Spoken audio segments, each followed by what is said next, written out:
इस वक्त की बड़ी खबर एलएसी से जुड़ी हुई है चीन की चालबाजी से। ये बड़ी खबर 7 और 8 सितंबर को पूर्वी लद्दाख में पेंगोंग झील के दक्षिणी किनारे पर चीन की ओर से फायरिंग की गई। सूत्रों के हवाले से खबर आ रही कि चीन का जवाब देने के लिए, उसकी उकसावे की कार्रवाई को रोकने के लिए भारत की ओर से भी वार्निंग शॉट्स फायर किए गए थे। इससे पहले भारतीय सेना ने पेंगोंग के उत्तरी छोर पर चीन की सेना की संदिग्ध हलचल देखी थी, जिस पर भारतीय सेना ने तैनाती बढ़ा दी थी।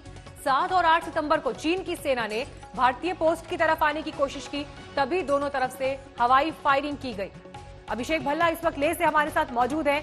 अभिषेक, जो स्थिति अभी वहां पर बनी हुई है उसको किस तरह से आंका जाए, क्योंकि आगे अब सर्दी का मौसम है। रक्षा मंत्री भी जब लोकसभा में कल बयान दे रहे हैं तो उन्होंने ये कहा कि हमारी फौज पूरी तरह से मुस्तैद है, लेकिन दोनों देश मैच्योरिटी से बात करें, इसके लिए भी बातचीत के टेबल पर प्रयास जारी हैं। देखिए, स्थिति काफ़ी दिनों से बहुत ज़्यादा गंभीर बनी हुई है और जितनी बातचीत हुई है अभी तक उसका कोई नतीजा नहीं निकल पाया है। खास करके जो मिलिट्री स्तर पर बातचीत हुई है, कोर कमांडर स्तर, जो कि फौज में सबसे बड़ा स्तर माना जाता है, 5 बार बातचीत हो चुकी है, लेकिन कोई भी ब्रेक थ्रू नहीं मिला। कहा जा रहा है कि ये डेडलॉक की सिचुएशन है और इसके चलते काफ़ी ऐसी बार घटनाएं हुई हैं जब गोली भी चलाई गई है हवा में। तो ऐसा लग रहा है कि एक नया नॉर्मल है, क्योंकि जो मेरी बात हुई है सूत्रों से, उन्होंने कहा है कि देखिए अब जो है वो धक्का मुक्की, स्कफल और जो चीनी सेना जिस तरह के हथियार लाते थे, बारबेरिक किस्म के, वो चीज़ें अब नहीं होने वाली हैं, क्योंकि रूल्स ऑफ एंगेजमेंट गलवान में जो घटना हुई थी उसके बाद से बदल दिए गए हैं। तब तक ये माना जाता था कि फायरिंग नहीं की जाएगी, लेकिन गलवान में हमारे 20 सैनिक शहीद हुए, उनमें से एक कमांडिंग ऑफिसर भी थे 16 बिहार रेजिमेंट के।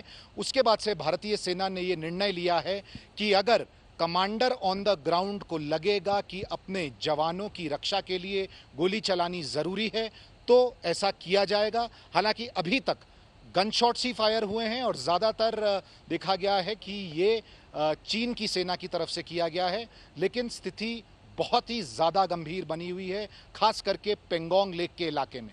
तो चीन जिस तरह बार बार अपनी बात से मुकर रहा है, एलएसी पर अपने सैनिकों की संख्या बढ़ा रहा है, एक बात तो तय है कि चीन अब बातों से नहीं मानने वाला है। लेकिन इधर भारतीय सेना भी चीन से मुकाबले के लिए पूरी तरह से मुस्तैद है।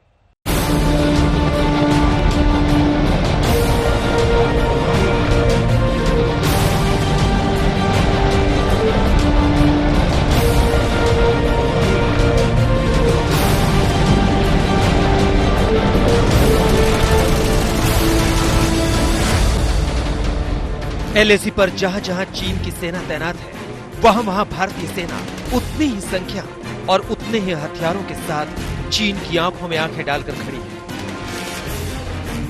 फिंगर 4 एरिया में भारतीय सेना की स्पेशल फ्रंटियर फोर्स के जवान और चीनी सेना की चौकियों की दूरी सिर्फ 1.7 किलोमीटर है। दक्षिणी पेंगोंग इलाके में भारतीय सेना और चीनी सेना के बीच सिर्फ 170 मीटर की दूरी है। रेजांगला में सिर्फ 500 मीटर की दूरी पर भारत और चीन की सेनाएं आमने सामने हैं। गोगरा पोस्ट पर चीन से सिर्फ 500 मीटर की दूरी पर भारत की माउंटेन ट्रूप्स और स्पेशल फोर्सेस तैनात हैं। चुशूल सब सेक्टर में दोनों देश के टैंक आमने सामने हैं और तेपसांग में दोनों देशों के बीच बैटल टैंकों की दूरी सिर्फ 6 किलोमीटर है। यानी एलएसी पर हालात अब युद्ध की तरफ इशारा कर रहे हैं और चीनी सेना का एक और उकसावे वाला कदम भारतीय सेना को एक्शन लेने का मौका दे देगा। भारतीय सेना के पास में बहुत सारी ऑप्शन हैं और सारी ऑप्शंस जो है हम लोग इस्तेमाल करेंगे। वो भी अपना फेस बचाने के लिए जाहिर है कि वो भी कुछ ऑप्शंस इस्तेमाल करेंगे। ये रस्साकशी चलेगी कुछ समय तक और हो सकता है ये रस्साकशी और लंबी खिंच जाए, लेकिन भारतीय फौज हर तरीके से, पूरी तरीके से तैयार है। कोई भी ऑप्शन, चाहे पॉलिटिकल हो, मिलिट्री हो, डिप्लोमेटिक हो, हम हर किस्म की ऑप्शन लेने के लिए तैयार हैं। और मिलिट्री ऑप्शन में चाहे मैदान में हो और चाहे समुद्र में हो, जहां कहीं भी हो, ऑप्शन जो भी इस्तेमाल करनी है वो की जाएगी। तो अब चीन को तय करना है कि वो शांति से अपनी सेनाएं पीछे हटाने के लिए तैयार होता है या भारत से युद्ध चाहता है, क्योंकि भारत तो दोनों ही तरीकों के लिए तैयार है। लेकिन अगर युद्ध हुआ तो उसका स्वरूप कैसा होगा, हमने ये समझने के लिए कई जानकारों से बात की है, जिसमें 3 बातें निकलकर सामने आई हैं। पहली, सीमित युद्ध, यानी जिन जगहों पर विवाद है सिर्फ वही जगहें वॉर जोन बनेंगी। दूसरी, पूरे लद्दाख इलाके में युद्ध, यानी पूरे पूर्वी लद्दाख में एलएसी पर जहां जहां दोनों तरफ की सेनाएं तैनात हैं वो जगह वॉर जोन बनेंगी। और तीसरी, थोड़े थोड़े दिन में दोनों तरफ से फायरिंग की घटनाएं। ये युद्ध जैसी स्थिति नहीं होगी, लेकिन गलवान जैसी घटनाओं की शक्ल में दोनों देशों के सैनिकों की झड़प होगी। सूत्रों का कहना है कि स्थिति पेंगोंग झील के दक्षिणी तट पर बहुत ज्यादा गंभीर बनी हुई है और इसके चलते भारतीय सेना ने अपनी निगरानी बढ़ा के रखा हुआ है, क्योंकि चीन बार बार कोशिश कर रहा है भारतीय सैनिकों को चोटियों से हटाने की, जो भारत की सेना ने काफी दिनों से डोमिनेट की हुई है। एलएसी पर चीनी सेना को जिस तरह का करारा जवाब मिला है, उसने चीनी सेना के होश जरूर उड़ा दिए हैं। उसे अच्छी तरह समझ में आ चुका है कि ये 1962 वाला भारत नहीं है जो अपनी जमीन छोड़ दे। ये 2020 का भारत है जो युद्ध के लिए उकसाने वाले दुश्मन को चैन की बंसी नहीं बजाने देगा और जरूरत पड़ी तो सुदर्शन चक्र भी धारण कर लेगा। हम वो लोग हैं जो बांसुरी धारी कृष्ण की पूजा करते हैं, वही लोग हैं जो सुदर्शन चक्रधारी कृष्ण को भी आदर्श मान करके चलते। इसी प्रेरणा से हर आक्रमण के बाद भारत और सशक्त होकर उभरा है। ड्रग्स बदली के खुलासे में बॉलीवुड में तूफान आ चुका है। सुशांत के पूर्व मैनेजर जया साहा और श्रुति मोदी से ड्रग्स मामले में पूछताछ हो रही है।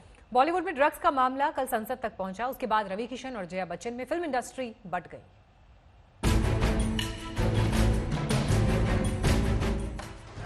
Sir, people who have made their name in this film industry have called it a gutter. I completely disagree. Jaya ji से ये उम्मीद नहीं थी। मैं उनको बहुत प्रणाम करता हूँ, सेंट्रल हॉल में उनके पैर छूता हूँ। It's a shame. जिस थाली में खाते हैं उसमें छेद करते हैं, गलत बात है। आज मैं चाह रहा था कि जया जी मेरा समर्थन करें, या तो उन्होंने मेरा व्यक्तित्व सुना ही नहीं या मेरी बात सुनी ही नहीं।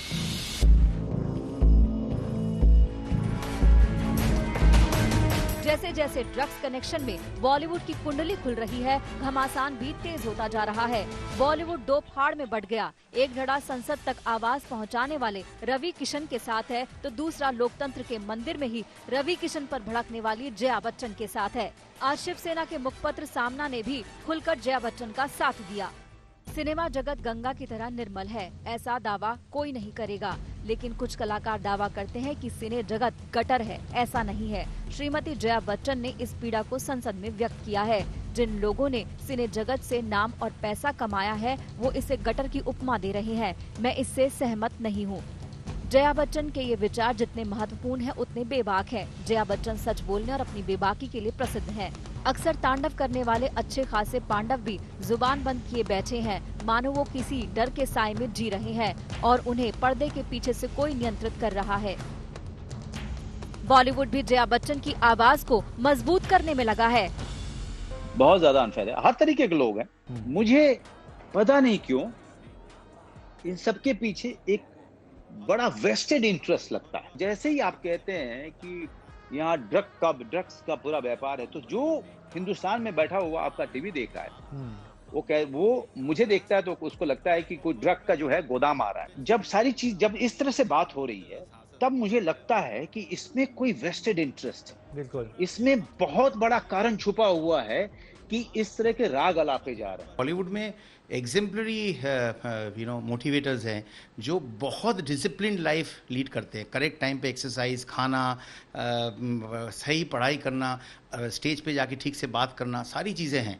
तो अगर ये बॉलीवुड के ग्रे एरियाज सामने आए हैं, जो सप्लायर्स है एनसीबी उस पर देख रही है, टिप्पणी करने की ज़रूरत नहीं है, वो क्रिमिनली प्रोसिक्यूटेड होंगे। जो सीरियल ऑफेंडर्स है उनको भी जिस तरीके से उनका कानूनी तौर पे जो होना चाहिए वो होगा।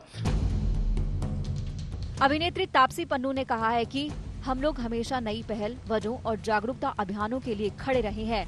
अब ये पेबैक का टाइम है। एक बार फिर इंडस्ट्री की महिला ने अपनी आवाज बुलंद की है। रिस्पेक्ट। ड्रग्स कनेक्शन पर खुलकर बोलने वाली कंगना ने एक बार फिर एक के बाद एक ट्वीट कर बॉलीवुड को फिर से आईना दिखाया। इंडस्ट्री सिर्फ करण जौहर, उसके पापा ने नहीं बनाई, बाबा साहेब फाल्के से लेकर हर कलाकार और मजदूर ने बनाई है। क्या निर्माण किया? आइटम नंबर्स का, अधिकतर वाहियात फिल्मों का, ड्रग्स कल्चर का, देशद्रोह और टेररिज्म का। बॉलीवुड पे दुनिया हंसती है, देश का हर जगह मखौल बनाया जाता है। पैसा और नाम तो दाऊद ने भी कमाया है, मगर इज्जत चाहिए तो उसे कमाने की कोशिश करो, काली करतूतें छिपाने की नहीं। कंगना के तेवर का साथ देने वाले रवि किशन ने कल लोकसभा में बॉलीवुड में ड्रग्स का मसला उठाया तो दोहा ज्ञान फैलाकर अपनी बात को आगे बढ़ाया। नशा थूक कर बढ़ी किसकी अब तक शान, चिता सरीखा तन जले घर होवे शमशान। बॉलीवुड का हित यही समझो ध्यान लगाए, सभी नशे से मुक्त हो ऐसा हो उपाय। वीर शिवा की भूमि पर बंद करो ये पाप, मर्यादा का जन्म हो तभी मिटेगा ताप। ड्रग्स कनेक्शन पर बॉलीवुड भले ही बट गया हो, लेकिन सुशांत केस में ड्रग्स कनेक्शन के खुलासे से फिल्मी इंडस्ट्री की चिंता जरूर बढ़ गई है। कुछ को इमेज की चिंता है तो कुछ चाहते हैं कि दूध का दूध पानी का पानी हो जाए। आज तक ब्यूरो। तो तमाम बॉलीवुड सितारे समर्थन में आए हैं, कुछ इसके अगेंस्ट भी बोल रहे हैं। आज तक से खास बातचीत में तापसी पन्नू ने बॉलीवुड को लेकर खुलकर बात की। तापसी ने जया बच्चन को सैल्यूट करते हुए कहा कि उन्होंने बॉलीवुड को बदनाम करने वालों को करारा जवाब दिया। पहली बात तो उन्हीं के शब्दों में बोलना चाहूंगी, जिस थाली में खाते हैं उस थाली में छेद नहीं करना चाहिए। जिस इंडस्ट्री ने आपको इस मुकाम पे जो आपको लेकर आई है, जहाँ पे आप लोग आपकी बात सुनते हैं, आपको मानते हैं, आपको वैल्यू देते हैं, आपको उन्होंने इतना बड़ा स्टार बनाया है, ये इंडस्ट्री ने आपको प्लेटफॉर्म नहीं दिया होता तो शायद आप इतने बड़े स्टार नहीं बन पाते। तो उसी खातिर एटलीस्ट इस इंडस्ट्री को इतने गंदे और गलत तरीके से जो नीचे गिराया जा रहा है इस समय, आई थिंक मेरे को बिल्कुल वो गलत लगता है। बात यह है कि जो लोग बोल रहे हैं वो उन लोगों को बड़ा स्टार मानना नहीं चाह रहा, और जिनको बड़ा स्टार मानना चाहते हैं वो लोग बोल नहीं रहे हैं। तो अब मैं उनका तो जिम्मा ले नहीं सकती हूँ कि वो क्यों नहीं बोल रहे हैं। मेरे लिए जया मैम एक बहुत बड़ी स्टार है और उन्होंने पार्लियामेंट में खड़े होके हमारी इंडस्ट्री को डिफेंड किया है। आई थिंक वो बहुत बड़ा मोमेंट था। उनकी स्पीच देख के मुझे बहुत अच्छा लगा तो मैंने ट्वीट किया। अब बाकी लोग क्यों नहीं बोल रहे हैं उसके लिए तो हमें लगता है कि अलग से एजेंसी बिठा देनी चाहिए कि क्यों नहीं बोल रहे हैं। अगली खबर का रुख करेंगे, बात करेंगे सुशांत सिंह राजपूत मौत मामले की, जिसमें ड्रग्स कनेक्शन का जाल लगातार फैल रहा है। आज तक स्टिंग ऑपरेशन से तो यही लगता है कि सुशांत का फार्म हाउस दरअसल ड्रग्स इस्तेमाल करने का एक अड्डा बन चुका था। फार्म हाउस के मैनेजर ने अंडरकवर रिपोर्टर के सामने कबूला कि फार्म हाउस की पार्टीज में बॉलीवुड की बड़ी बड़ी हस्तियां आती थी।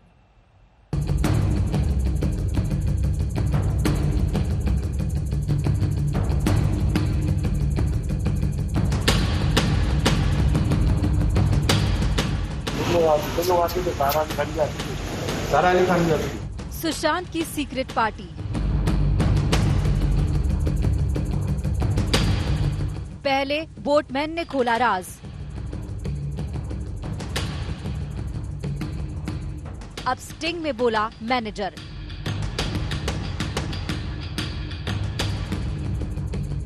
फार्म हाउस या ड्रग्स हाउस,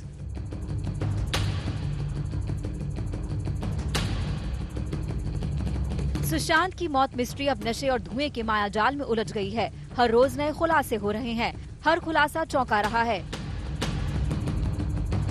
पावना डैम के बोटमैन ने सुशांत की रंगीन पार्टियों से पर्दा उठाया था। अब सुशांत के किराए वाले फार्म हाउस हैंगआउट विला के मैनेजर रईस ने आज तक के स्टिंग ऑपरेशन में हर उस नाम पर मुहर लगाई जो सुशांत की पार्टियों में शिरकत करती थी, फिर चाहे वो रिया हो, सारा अली खान हो, श्रद्धा कपूर हो या फिर रकुलप्रीत कौर और सिमोन खवंटा।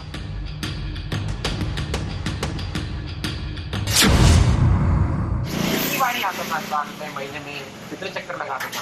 हम मुंबई से हफ्ते में तो आने आना था, हर हफ्ते आता था। और कौन कौन आता था आपके साथ? लोग आते थे, सारा अली खान भी आती थी, सारा अली खान भी आती थी, और बाकी तो ये रिया तो आती थी। कितनी बारी आए होंगे तो पूरा टीम को आता ही था। तो सुना आपने फार्म हाउस के मैनेजर रईस ने बताया कि पहले यहाँ सारा अली खान आती थी, बाद में रिया चक्रवर्ती आने लगी। रईस ने ये भी बताया कि सुशांत के फार्म हाउस में कैसी पार्टी होती थी, कैसे नशे का दौर चलता था। तो पार्टी कैसे होती थी? पार्टी में क्या क्या होता था? पार्टी आइलैंड पे होती थी और थोड़ा बहुत भी होता था। क्या? और वो क्या स्मोकिंग पेपर है, मैंने कभी देखा नहीं उसको क्या पिया है क्या नहीं पिया। अच्छा, स्मोकिंग पेपर वो जिसमें ग्रास भरते हैं, मैंने कभी देखा नहीं। मीट वगैरह देखा नहीं आपने? यार रहेगा वो, लेकिन मैंने कभी देखा नहीं, मेरे सामने तो कभी नहीं। तो पेपर तो मंगाते थे ना, स्मोकिंग पेपर तो मंगाते थे, स्मोकिंग पेपर आता था, लेकिन वो किसके लिए आता था वो नहीं, लेकिन आता था स्मोकिंग पेपर आता था। और लीड स्मोकिंग पेपर आता था तो वो लिस्ट में रहता था, कौन मंगाता था, किसके लिए आता था वो आइडिया नहीं। यही नहीं, इस मैनेजर ने हमारे स्टिंग ऑपरेशन में ये भी बताया कि 1 जून 2018 को रिया चक्रवर्ती का जन्मदिन भी सुशांत के इसी फार्म हाउस पर मनाया गया था, जिसमें रिया का पूरा परिवार भी मौजूद था। रिया तो मतलब वो तो अप्रैल से आना चालू हुआ था और रिया तो मम्मी और उसका भाई जब बर्थडे था ना 1 जून को रिया का, तो उसके मतलब 25 को ले आए 30 तारीख को। अच्छा, तो 1 जून को कौन सी तारीख का बता रहा है जन्मदिन? पिछले साल का रिया का 1 तारीख बर्थडे, 1 जून का। 1 जून तो सबने वही सेलिब्रेट किया। सुशांत के मैनेजर के खुलासे बॉलीवुड में ड्रग्स कनेक्शन की तस्दीक तो कर ही रही हैं, रिया मंडली की भी पोल खुल रही है, जो जेल में बंद है। संजय कुमार और अरविंद ओझा के साथ Nitin Jain, special investigation team, आज तक। सुशांत के फार्म हाउस के मैनेजर ने पावना डैम के बोटमैन के दावे पर मोहर लगा दी है। बोटमैन ने आज तक से खास बातचीत में वो सब बताया जो उसने नार्कोटिक्स ब्यूरो को बयान दिया।